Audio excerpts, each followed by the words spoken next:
Hi guys, welcome back to the channel. I hope आप सभी लोग बहुत अच्छे होंगे। तो गाइस, आज मैं आपको बता देना चाहता हूँ कि मैं स्टोरी आपको सुनाने जा रहा हूँ सीता, हरण और रावण जटायु का युद्ध।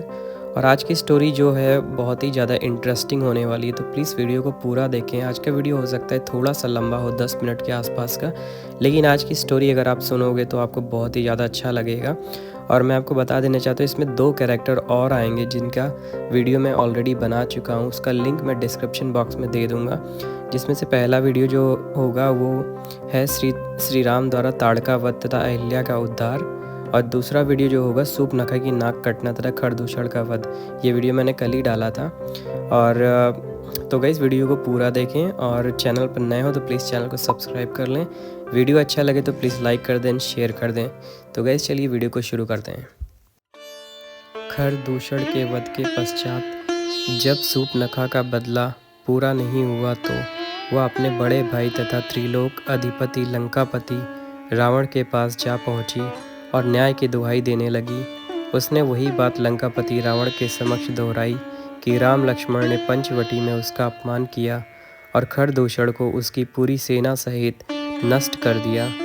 आप जाकर उनसे मेरा बदला लीजिए तथा राम की सुंदर पत्नी सीता को अपहरण करके ले आइए। रावण, जो कि उस समय त्रिलोक विजेता था, इसलिए उसे अपनी शक्तियों पर बहुत अहंकार था। सूर्पनखा की बातें सुनकर रावण ने अपने अहम को और पोषित किया और कहा कि किसी साधारण मानव का ऐसा दुस्साहस जिसने हमारी बहन का अपमान किया वह निश्चित ही मृत्यु के लायक है और रावण के हाथों दंड पाने का अधिकारी है। मैं अवश्य ही राम की रूपवती पत्नी सीता का अपहरण कर लूँगा तथा अपनी रानी बना लूँगा। यह विचार करके लंकापति रावण अपने मामा मारीच के पास पहुँचते हैं। मारीच राक्षसनी ताड़का का पुत्र था, जो दंड कारणे वन में श्री राम के हाथों बच निकला था। लंकापति रावण अपने मामा मारीच को राम लक्ष्मण के द्वारा सूर्पनखा का अपमान तथा खरदूषण के वध के बारे में बताता है तथा मारीच से यह भी निवेदन करता है कि वह राम की पत्नी सीता के हरण में उसकी सहायता करें। असुर मारीच श्री राम की शक्ति को दंड कारणे वन में देख चुका था, इसलिए मारीच बार बार लंकापति रावण को यह समझाने का प्रयत्न कर रहा था कि यह न्याय उचित नहीं है और धर्म संगत भी नहीं है कि आप किसी पराई स्त्री का हरण करें।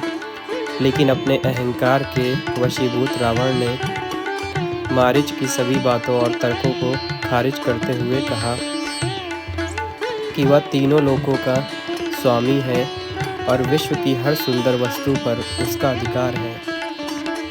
इसके बाद लंकापति रावण मारीच को धमकी देता है कि यदि वह उसकी सहायता नहीं करेगा तो वह उसे मृत्यु दंड देगा। रावण द्वारा मृत्यु दंड से बचने के लिए मारीच आखिरकार उनकी सहायता के लिए तैयार हो जाता है और पूछता है कि वह रावण की सहायता किस प्रकार कर सकता है। तब लंकापति रावण मारीच को कहते हैं कि तुम एक अद्भुत स्वर्ण मृग, जैसे कि हिरण, का रूप धारण करो, जिसके सींग सोने के हों तथा जिसकी चमड़ी सुनहरे रंग की हो।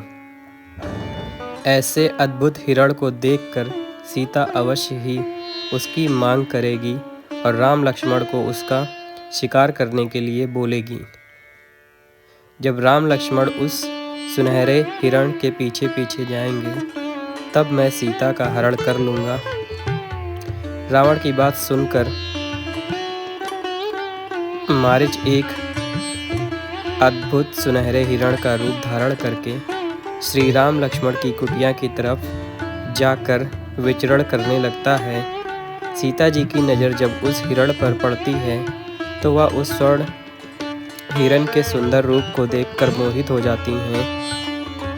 कुटिया में आकर वह श्री राम लक्ष्मण को उस हिरण के बारे में बताती हैं और इच्छा जाहिर करती हैं कि वह हिरण उन्हें चाहिए। सीता की इच्छा का मन रखने के लिए श्री राम लक्ष्मण को वहीं छोड़कर हिरण रूपी मारीच के पीछे धनुष बाण लेकर चल पड़ते हैं। श्री राम को अपनी ओर आता देखकर योजना के अनुसार हिरण के वेश में मारीच कुटिया से दूर भाग जाता है, जिसके पीछे श्री राम भी चले जाते हैं। कुछ समय तक हिरण के पीछे भागते हुए श्री राम उस पर बाण चला देते हैं। बाण लगते ही मारीच श्री राम के जैसे स्वर में चिल्लाने लगता है, हे सीते, हे लक्ष्मण, हे सीते, हे लक्ष्मण। श्री राम जैसे स्वर में अपना और लक्ष्मण का नाम सुनकर सीता जी को यही लगता है कि श्री राम पर कोई संकट आ गया है और वह मदद के लिए लक्ष्मण तथा उन्हें पुकार रहे हैं। इसलिए सीता जी लक्ष्मण को तुरंत अपने भैया की सहायता के लिए जाने को कहती हैं, लेकिन लक्ष्मण उनकी बात मानने से मना कर देते हैं, क्योंकि लक्ष्मण जी को पता था कि श्री राम का कोई कुछ भी बिगाड़ नहीं सकता है। या किसी असुर की चाल हो सकती है, लेकिन अपने पति के ऐसे स्वर सुनने के बाद सीता जी को शांति नहीं हो रही थी और वह लक्ष्मण को बार बार जाने के लिए कहती हैं। जब लक्ष्मण नहीं मानते तो वह उन्हें अपशब्द कहने लगती हैं। अंत में लक्ष्मण जी के पास कोई और रास्ता नहीं होता, इसलिए वह सीता जी की सुरक्षा के लिए कुटिया की दहलीज के पास एक रेखा खींच देते हैं और बोलते हैं कि जो भी इस रेखा को पार करने की कोशिश करेगा वह जलकर भस्म हो जाएगा। अंत में लक्ष्मण जाते जाते माता सीता से कहते हैं कि आप कितनी भी विकट परिस्थिति में इस रेखा को पार नहीं करेंगी। परिस्थिति कैसी भी हो, आपको अंदर ही रहना है, इस रेखा को पार नहीं करना है और कोई भी असुर देव या जीव इस लक्ष्मण रेखा को पार नहीं कर पाएगा, कहकर लक्ष्मण कुटिया से चले जाते हैं। लक्ष्मण जी के जाते ही कुटिया के आसपास झाड़ियों में छुपा हुआ रावण बाहर निकलता है और कुटिया के अंदर जाने की कोशिश करता है, लेकिन जैसे ही रावण लक्ष्मण द्वारा खींची गई लक्ष्मण रेखा पर पैर रखता है तो उसके पैर जल जाते हैं। बार बार प्रयत्न करने के बाद भी जब रावण कुटिया में प्रवेश नहीं कर पाया तो उसने दूसरी योजना सोची। तब रावण एक साधु का वेश धारण करके कुटिया के बाहर अलग जगाता है। कुटिया के बाहर आए किसी साधु की आवाज़ सुनकर माता सीता कुटिया से बाहर आती हैं तो देखती हैं एक साधु उनके दरवाजे पर भिक्षा मांग रहा है। भिक्षा लेकर सीता कुटिया से बाहर आती हैं और लक्ष्मण रेखा के पास आकर खड़ी हो जाती हैं और रावण को बोलती हैं कि वह आकर भिक्षा ले ले, क्योंकि वह इस रेखा से बाहर नहीं जा सकती। इस पर साधु के वेश में रावण बोलता है कि तू शायद हमें नहीं जानती, हम परम तपस्वी साधु हैं। यदि तुम बाहर भिक्षा लेकर नहीं आई तो मैं तुम्हारे पति को श्राप दे दूंगा। अपने पति श्री राम को साधु क्रोध के अनिष्ट से बचाने के लिए सीता जी रोते हुए लक्ष्मण रेखा को पार करके साधु के पास चली जाती हैं और फिर बोलती हैं, हे मुनिवर, कृपया करके मेरे पति को श्राप मत देना, मैं भिक्षा लेकर आ गई हूँ। सीता जी को अपने समीप आया देखकर रावण अपने वास्तविक रूप में आ जाता है और देवी सीता का हरण करके बलपूर्वक अपने पुष्पक विमान में बैठाकर विमान को आकाश में ले जाता है। देवी सीता अपनी सहायता के लिए श्री राम और लक्ष्मण को पुकारती हैं, लेकिन कोई भी उनकी सहायता कर पाने में समर्थ नहीं था।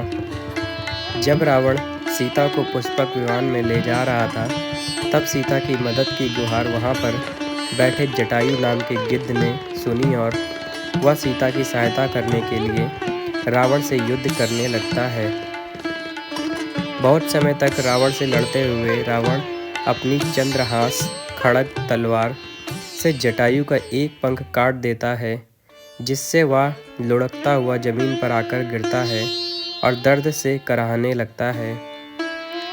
जब कुछ भी ना हो पाया तो सीता जी अपने पल्लू का एक टुकड़ा फाड़कर अपने सारे जेवर उसमें बांधकर नीचे ऋषि मुख पर्वत पर फेंक देती हैं तथा फिर मदद की गुहार लगाते हुए कहती हैं कि यदि उनके प्रभु श्री राम उन्हें ढूंढते हुए आए तो कहना कि मुझे रावण उठा ले गया है।